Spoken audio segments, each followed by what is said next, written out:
Veseli me, da smo na današnjem panelu gostili tako slovenska kot srbska podjetja ter tudi predsednika njihovih in naše smučarske zveze.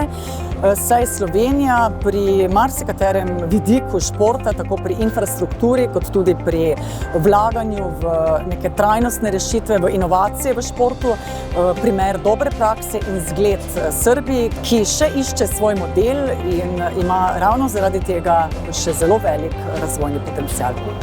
Smatram da je Slovenija sjajan primer kako se kroz zimski sport može napraviti i stvoriti nacionalni brend i negde mi taj model želimo da prenesemo u Srbiju. Ovako nešto, da se čuje naš glas, ovakvi događaji, mislim da treba da se više puta organizuju i nadamo se da će i Slovenija doći kod nas u goste pa da ćemo pričati na ovu temu još dosta puta.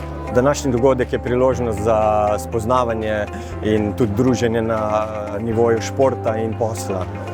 In to je nekaj, kar cenimo, v kar vlagamo. Tudi se mi zdi, da je Slovenija pa Srbija dosti komplementarni regiji. Recimo Slovenija dosti ima odprte trge k Evropi, ima neko regulativo in podobne zadeve, medtem ko Srbija prinaša večji nabor kadrov, večji bazen, to večjo fleksibilnost in podobne zadeve. Sport je ne samo fizička aktivnost i sportski rezultati, već platforma za biznis.